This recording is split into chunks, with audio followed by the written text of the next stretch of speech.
ਵੱਖ-ਵੱਖ ਸਰਕਾਰੀ ਅਦਾਰੇ ਹੁਣ ਪ੍ਰਾਈਵੇਟਾਈਜ਼ ਕਰਨ ਜਾ ਰਹੇ ਨੇ, ਪਰ ਭਾਰਤ ਸਰਕਾਰ ਦੇ ਫੈਸਲੇ ਦੇ ਮੁਤਾਬਿਕ ਆਉਣ ਵਾਲੇ ਸੈਸ਼ਨ ਦੇ ਵਿੱਚ ਜਿਹੜੇ ਅਦਾਰੇ ਨੇ ਉਹਨਾਂ ਨੂੰ ਸਰਕਾਰੀ ਅਦਾਰਿਆਂ ਨੂੰ ਪ੍ਰਾਈਵੇਟਾਈਜ਼ ਕੀਤਾ ਜਾਏਗਾ। ਇਸ ਨੂੰ ਲੈ ਕੇ ਕੇਂਦਰੀ ਟ੍ਰੇਡ ਯੂਨੀਅਨਾਂ ਦੇ ਸੱਦੇ ਦੇ ਉੱਤੇ 2 ਦਿਨਾਂ ਦੀ ਹੜਤਾਲ ਦੇ ਉੱਤੇ ਟ੍ਰੇਡ ਯੂਨੀਅਨ ਸਾਰੀਆਂ ਬੈਠ ਗਈਆਂ ਨੇ, ਜਿਨ੍ਹਾਂ ਦੇ ਵਿੱਚੋਂ ਬੈਂਕ ਇੰਪਲੋਈ ਖਾਸ ਕਰਕੇ ਹੋਰ LIC ਹੋਰ ਟਰਾਂਸਪੋਰਟ ਸਾਰੀਆਂ ਜਿਹੜੀਆਂ ਸਰਕਾਰੀ ਅਦਾਰੇ ਨੇ ਉਹ ਸਟ੍ਰਾਈਕ ਤੇ ਨੇ। ਅੱਜ ਸਟ੍ਰਾਈਕ ਕੰਪਨੀ ਬਾਗ ਦੇ ਵਿੱਚ ਇਕੱਠੇ ਹੋਏ ਨੇ ਸਾਰੇ ਇੰਪਲੋਈ। ਸਾਡੇ ਨਾਲ ਨੇ ਬੈਂਕ ਇੰਪਲੋਈ।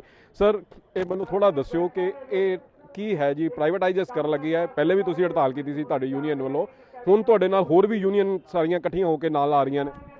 ਇਸ ਤਰ੍ਹਾਂ ਜਦੋਂ 2021 ਦਾ ਬਜਟ ਪੇਸ਼ ਕੀਤਾ ਗਿਆ ਸੀ, ਨਿਰਮਲਾ ਸੀਤਾਰਮਨ ਫਾਈਨਾਂਸ ਮਿਨਿਸਟਰ ਸੀ, ਉਹਨਾਂ ਨੇ ਪਾਰਲੀਮੈਂਟ 'ਚ ਅਨਾਉਂਸ ਕੀਤਾ ਸੀ ਵੀ ਉਹ 2 ਪ੍ਰਾਈਵੇਟ ਜੋ ਪਬਲਿਕ ਸੈਕਟਰ ਬੈਂਕਸ ਹੈ ਉਹਨਾਂ ਨੂੰ ਪ੍ਰਾਈਵੇਟ ਕਰਨ ਜਾ ਰਹੇ ਹੈ ਬਿਸਾਈਡ IDBI ਬੈਂਕ। ਔਰ ਕਿਉਂਕਿ ਉਸ ਤੋਂ ਥੋੜ੍ਹੇ ਚਿਰ ਬਾਅਦ ਹੀ 5 ਸਟੇਟਸ ਦੀ ਇਲੈਕਸ਼ਨ ਡਿਊ ਸੀ, ਅਸੀਂ ਉਸ ਵੇਲੇ ਵੀ ਜਨਵਰੀ ਦੇ 2 ਦਿਨ ਦੀ ਸੰਕੇਤਕ ਹੜਤਾਲ ਕੀਤੀ ਸੀ। ਉਹ ਗੌਰਮੈਂਟ ਨੂੰ ਵਾਰਨ ਕੀਤਾ ਸੀ ਵੀ ਤੁਸੀਂ ਇਹ ਪਬਲਿਕ ਜਿਹੜਾ ਹੈਗਾ ਸਟਰਕਚਰ ਜਿਹੜਾ ਇਹਨੂੰ ਡਿਸਮੈਂਟਲ ਨਾ ਕਰੋ, ਕਿਉਂਕਿ ਸਾਰੇ ਬੈਂਕਸ ਅੱਜ ਪਬਲਿਕ ਸੈਕਟਰ ਬੈਂਕਸ ਦੇ ਸਾਰੇ ਬੈਂਕ ਪ੍ਰੋਫਿਟ 'ਚ ਹੈ, not even single bank is in loss. ਤੇ ਇਸ ਕਰਕੇ ਅਸੀਂ ਕਿਹਾ ਵੀ ਤੁਸੀਂ ਇਹਨੂੰ ਪਬਲਿਕ ਸੈਕਟਰ ਬੈਂਕਸ ਨੂੰ ਜਿਹੜਾ ਉਹਨਾਂ ਨੂੰ ਪ੍ਰਾਈਵੇਟਾਈਜ਼ ਨਾ ਕੀਤਾ ਜਾਏ। ਜਿਹੜੀ ਗੌਰਮੈਂਟ ਦੀ ਮੂਵ ਹੈ ਉਹਨੂੰ ਤੁਸੀਂ ਇਹਨੂੰ ਆਪਣੀ ਬਿਲਕੁਲ ਨਾ ਲਿਆਓ। ਔਰ ਬੈਂਕਸ ਦਾ ਇੱਕ ਸਟਰਕਚਰ ਜਿਹੜਾ ਪਬਲਿਕ ਸੈਕਟਰ ਬੈਂਕਸ ਦਾ ਜਿਹੜਾ ਗੌਰਮੈਂਟ ਨੇ 1969 ਦੇ ਵਿੱਚ ਜਿਹੜੇ 14 ਨੈਸ਼ਨਲਾਈਜ਼ ਬੈਂਕ ਇੰਦਰਾ ਗਾਂਧੀ ਨੇ ਕੀਤੇ ਸੀ, ਨੈਸ਼ਨਲਾਈਜ਼ ਕੀਤੇ ਸੀ। 1980 ਦੇ ਫਿਰ 6 ਨੈਸ਼ਨਲਾਈਜ਼ ਬੈਂਕ ਕੀਤੇ ਸੀ। ਉਸ ਵੇਲੇ ਸਰਕਾਰ ਦਾ ਮੁੱਖ ਮਕਸਦ ਸੀ ਵੀ ਕਿਉਂਕਿ ਜਿਹੜੇ ਪ੍ਰਾਈਵੇਟ ਸੈਕਟਰ ਬੈਂਕਸ ਹੈ ਉਹ ਲੋਕਾਂ ਦਾ ਪੈਸਾ ਖਾ ਕੇ ਬੈਂਕ ਜਿਹੜੇ ਉਹ ਫੇਲ ਹੋ ਜਾਂਦੇ ਸੀ। ਗੌਰਮੈਂਟ ਨੂੰ ਰਾਇਆ ਸੀ ਵੀ ਕਿਸ ਤਰ੍ਹਾਂ ਨਾਲ ਪਬਲਿਕ ਨੂੰ ਸੇਵ ਕੀਤਾ ਜਾਵੇ, ਪਬਲਿਕ ਦਾ ਪੈਸਾ ਬਚਾਇਆ ਜਾਵੇ। ਔਰ ਕੁਝ ਕੁ ਬੈਂਕਸ ਸਰਕਾਰ ਦੀ ਜਿਹੜੀ ਸੋਸ਼ਲ ਰਿਸਪੌਂਸਿਬਿਲਿਟੀਜ਼ ਹੈ ਜਿਨ੍ਹਾਂ ਨੂੰ ਸਿਰਫ ਪਬਲਿਕ ਸੈਕਟਰ ਬੈਂਕਸ ਹੀ ਨਿਭਾ ਸਕਦੇ, ਪ੍ਰਾਈਵੇਟ ਸੈਕਟਰ ਬੈਂਕਸ ਜਿਹੜੇ ਆ ਉਹ ਰਿਸਪੌਂਸਿਬਿਲਿਟੀਜ਼ ਨਹੀਂ ਨਿਭਾ ਸਕਦੇ। ਇਸ ਮਤਲਬ ਦੇ ਨਾਲ ਉਹਨਾਂ ਨੇ ਬੈਂਕਾਂ ਦਾ ਨੈਸ਼ਨਲਾਈਜੇਸ਼ਨ ਕੀਤਾ ਸੀ। ਔਰ ਉਸ ਨੈਸ਼ਨਲਾਈਜੇਸ਼ਨ ਨੂੰ ਇਹਨਾਂ ਨੇ ਫਿਰ ਜਿਹੜਾ ਉਹਨੂੰ ਇੱਕ ਵਾਰੀ ਫਿਰ ਕੋਸ਼ਿਸ਼ ਕੀਤੀ ਹੈ ਉਸ ਨੈਸ਼ਨਲਾਈਜੇਸ਼ਨ ਨੂੰ ਤੋੜਨ ਦੇ ਲਈ। ਅੱਜ ਦੇਸ਼ ਭਰ ਦੇ ਵਿੱਚ AIBA all India bank employees association, bank employees federation of India ਔਰ all India bank officer association ਦੇ ਅੱਜ ਜਿਹੜੇ ਵਰਕਰ ਹੈ ਉਹ ਤਕਰੀਬਨ 1.5 ਲੱਖ ਦੇ ਜਿਹੜੀ ਉਹਨਾਂ ਦੀ ਗਿਣਤੀ ਹੈ ਹਿੰਦੁਸਤਾਨ ਦੇ ਵਿੱਚ। ਅੱਜ ਉਹ ਸਾਰੇ ਦੇ ਸਾਰੇ ਔਨ ਸਟ੍ਰਾਈਕ ਹੈ ਔਰ ਗੌਰਮੈਂਟ ਨੂੰ 2 ਦਿਨ ਦੀ ਸਟ੍ਰਾਈਕ ਹੈ 28, 29 ਤਰੀਕ ਦੀ। ਗੌਰਮੈਂਟ ਨੂੰ ਇੱਕ ਵਾਰੀ ਫਿਰ ਇੱਥੋਂ ਚੇਤਾਵਨੀ ਦਿੰਦੇ ਆ ਵੀ ਗੌਰਮੈਂਟ ਜਿਹੜੀ ਹੈ ਉਹਨੂੰ ਪ੍ਰਾਈਵੇਟਾਈਜੇਸ਼ਨ ਨੂੰ ਬੰਦ ਕਰੇ, ਉਹਨੂੰ ਨਾ ਸੋਚਣ, ਪਬਲਿਕ ਸੈਕਟਰ ਬੈਂਕ ਦਾ ਸਟਰਕਚਰ ਨੂੰ ਡਿਸਮੈਂਟਲ ਨਾ ਕਰਨ। ਔਰ ਅਸੀਂ ਅੱਜ ਇਹ ਵੀ ਇੱਥੋਂ ਅੱਜ ਤੁਹਾਡੇ ਥਰੂ ਇਹ ਡਿਮਾਂਡ ਗੌਰਮੈਂਟ ਨੂੰ ਕਰਦੇ ਹਾਂ ਵੀ ਜਿਹੜੀ ਗੌਰਮੈਂਟ ਨੇ ਇੱਕ ਬੈਂਕਾਂ ਨੂੰ ਲੁੱਟਣ ਦਾ ਇੱਕ ਨਵਾਂ ਤਰੀਕਾ ਲੱਭ ਲਿਆ, 1 ਟਾਈਮ ਸੈਟਲਮੈਂਟ।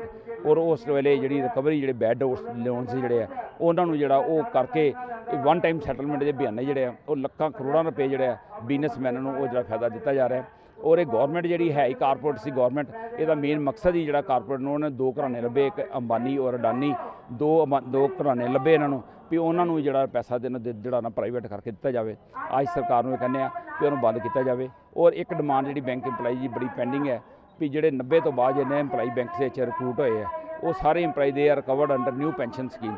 ਅਸੀਂ ਗੌਰਮੈਂਟ ਨੂੰ ਇਹ ਮੰਗ ਕਰਦੇ ਹਾਂ ਵੀ ਉਹ ਨਿਊ ਪੈਨਸ਼ਨ ਸਕੀਮ ਨੂੰ ਸਕ੍ਰੈਪ ਕੀਤਾ ਜਾਵੇ ਔਰ ਜਿਹੜੀ old DA linked pension scheme ਹੈ ਉਹਨੂੰ ਫਿਰ ਤੋਂ ਦੁਬਾਰਾ ਜਿਹੜਾ ਇੰਪਲੀਮੈਂਟ ਕੀਤਾ ਜਾਵੇ। ਔਰ ਬੈਂਕਸ ਦੇ ਵਿੱਚ ਜਿਹੜੇ ਬੈਂਕ ਜਿਹੜੀਆਂ ਖਾਲੀ ਵੈਕੈਂਸੀਜ਼ ਜਿਹੜੀਆਂ ਉਹਨੂੰ ਉਹ ਜਿਹੜਾ ਨਾ ਭਰਿਆ ਜਾਣ। ਅੱਜ ਤੁਸੀਂ ਵੇਖੋ ਜਦੋਂ ਅਗਰ ਅਸੀਂ ਕੰਪੇਅਰ ਕਰੀਏ ਜਦੋਂ ਨਰਿੰਦਰ ਮੋਦੀ ਜੀ 2014 'ਚ ਸਰਕਾਰ ਦੇ ਪ੍ਰਾਈਮ ਮਿਨਿਸਟਰ ਬਣੇ ਸੀ ਉਸ ਵੇਲੇ ਬੈਂਕਾਂ ਦੇ ਇੰਪਲਾਈਜ਼ ਦੀ ਗਿਣਤੀ 10 ਲੱਖ ਤੋਂ ਉੱਪਰ ਸੀ, ਜਿਹੜੀ ਅੱਜ ਘਟ ਕੇ 7.5 ਲੱਖ ਹੋ ਗਈ ਹੈ। ਔਰ ਇਸ ਗੱਲ ਨੂੰ ਤਾਂ ਨਿਰਮਲਾ ਸੀਤਾਰਮਨ ਨੇ ਪਾਰਲੀਮੈਂਟ 'ਚ ਵੀ ਐਡਮਿਟ ਕੀਤਾ ਵੀ ਇਸ ਵੇਲੇ ਬੈਂਕ ਦੇ ਵਿੱਚ ਤਕਰੀਬਨ 46,000 ਤੋਂ ਵੱਧ ਪੋਸਟਾਂ ਜਿਹੜੀਆਂ ਉਹ ਵੇਕੈਂਟ ਵੈਕੈਂਸੀਜ਼ ਜਿਹੜੀਆਂ ਉਹ ਹੈ, ਪਰ ਸਰਕਾਰ ਵੱਲੋਂ ਕੋਈ ਕੋਸ਼ਿਸ਼ ਨਹੀਂ ਕੀਤੀ ਜਾ ਰਹੀ ਉਹਨਾਂ ਵੇਕੈਂਟ ਵੈਕੈਂਸੀਜ਼ ਨੂੰ ਫਿਲਅਪ ਕਰਨ ਦੇ ਲਈ। ਔਰ ਹਰ ਬ੍ਰਾਂਚ ਦੇ ਵਿੱਚ ਤਕਰੀਬਨ 1-1, 2-2 ਬੰਦਿਆਂ ਨਾਲ ਬ੍ਰਾਂਚ ਚੱਲ ਰਹੀ ਹੈ, ਸਟਾਫ ਸ਼ਾਰਟੇਜ ਹੈ। ਲੋਕਾਂ ਦੇ ਇੱਕ ਗੌਰਮੈਂਟ ਦਾ ਜਿਹੜੀ ਇੱਕ ਮਨਸ਼ਾ ਜਿਹੜੀ ਹੈ ਲੋਕਾਂ ਨੂੰ ਦਿਖਾਉਣਾ ਵੀ ਬੈਂਕ ਇੰਪਲਾਈ ਕੰਮ ਨਹੀਂ ਕਰਦਾ। ਔਰ ਜੇ ਬੈਂਕ ਇੰਪਲਾਈ ਨੂੰ ਬੰਦੇ ਹੀ ਨਾ ਤੁਸੀਂ ਰਿਕਰੂਟ ਕਰੋਗੇ ਬੈਂਕ ਇੰਪਲਾਈ ਕੰਮ ਕਿੱਥੋਂ ਕਰੇਗਾ। ਇਸ ਤੋਂ ਬਾਅਦ ਅਸੀਂ ਇਹ ਵੀ ਗੌਰਮੈਂਟ ਨੂੰ ਕਹਿੰਦੇ ਆ ਜਿਹੜਾ ਰੇਟ ਆਫ ਇੰਟਰਸਟ ਹੈ ਡਿਪੋਜ਼ਿਟ ਦਾ, ਜਦੋਂ ਮਨਮੋਹਨ ਸਿੰਘ ਸਰਕਾਰ ਸੀ 2014 'ਚ ਉਸ ਵੇਲੇ FD the rate of interest 9.1% ਸੀ। ਅੱਜ ਨਰਿੰਦਰ ਮੋਦੀ ਜੀ ਨੇ ਉਸ ਇੰਟਰਸਟ ਨੂੰ ਹੌਲੀ ਹੌਲੀ ਘਟਾ ਕੇ ਅੱਜ 5.20 5.25% ਦੇ ਉੱਪਰ ਲਿਆਂਦਾ। ਅਸੀਂ ਇਹ ਵੀ ਕਹਿੰਦੇ ਹਾਂ ਵੀ ਉਹ ਇੰਟਰਸਟ ਰੇਟ ਨੂੰ ਉਹਨੂੰ ਵਧਾਇਆ ਜਾਵੇ ਤਾਂ ਕਿ ਜਿਹੜਾ ਆਮ ਪਬਲਿਕ ਜਿਹੜਾ ਪੈਨਸ਼ਨਰ ਜਿਹੜਾ ਉਹ ਆਪਣਾ ਜੀਵਨ ਚੰਗੀ ਤਰ੍ਹਾਂ ਇੱਜ਼ਤ ਨਾਲ ਬਤੀਤ ਕਰ ਸਕੇ। ਆਊਟਸੋਰਸਿੰਗ ਬੈਂਕਾਂ ਵਿੱਚ ਟੋਟਲ ਬੰਦ ਕੀਤੀ ਜਾਵੇ। ਜਿਹੜੀ ਕੰਟਰੈਕਚੁਅਲ ਲੇਬਰ ਕਈ ਬੈਂਕਾਂ ਨੇ ਜਿਹੜੀ ਕੀਤੀ ਹੈ ਉਹਨਾਂ ਕੰਟਰੈਕਚੁਅਲ ਲੇਬਰ ਨੂੰ ਵੀ ਜਿਹੜਾ ਰੈਗੂਲਰਾਈਜ਼ ਕੀਤਾ ਜਾਵੇ। ਕੇਂਦਰੀ ਟ੍ਰੇਡ ਯੂਨੀਅਨ ਅੱਜ ਤੁਹਾਡੇ ਨਾਲ ਨੇ, ਇਹ ਵੀ ਸਾਰੇ ਸਟ੍ਰਾਈਕ ਤੇ ਨੇ, ਇਹਨਾਂ ਦੀ ਵੀ ਹੜਤਾਲ ਰਹੇਗੀ 2 ਦਿਨ।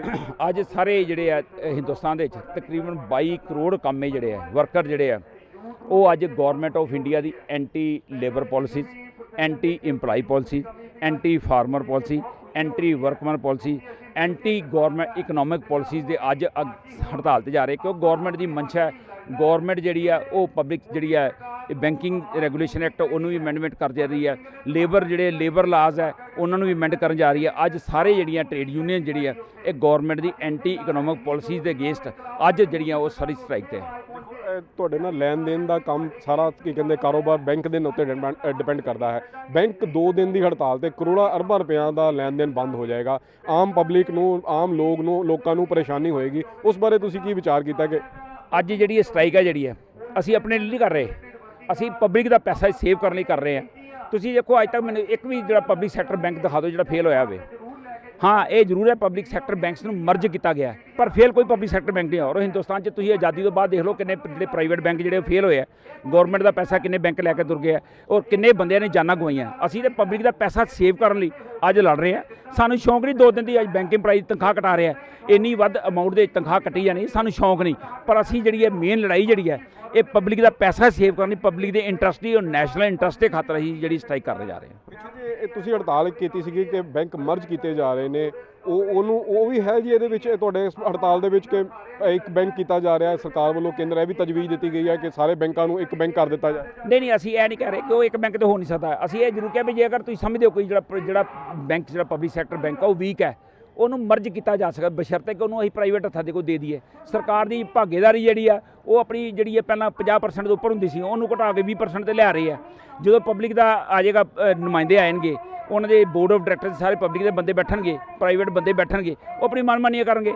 ਉਹ ਵਰਕਰ ਦੇ ਨਾਲ ਐਕਸਪਲੋਇਟੇਸ਼ਨ ਵੀ ਹੋਏਗੀ, ਉਹਨਾਂ ਲੁੱਟ ਖਸੁੱਟ ਵੀ ਹੋਏਗੀ, ਪਬਲਿਕ ਦਾ ਪੈਸਾ ਵੀ ਲੁੱਟਿਆ ਜਾਏਗਾ, ਪਬਲਿਕ ਨੂੰ ਅਨਨੈਸੈਸਰੀ ਸਰਵਿਸ ਚਾਰਜਿਸ ਦਾ ਵੀ ਲਾਏ ਜਾਣਗੇ।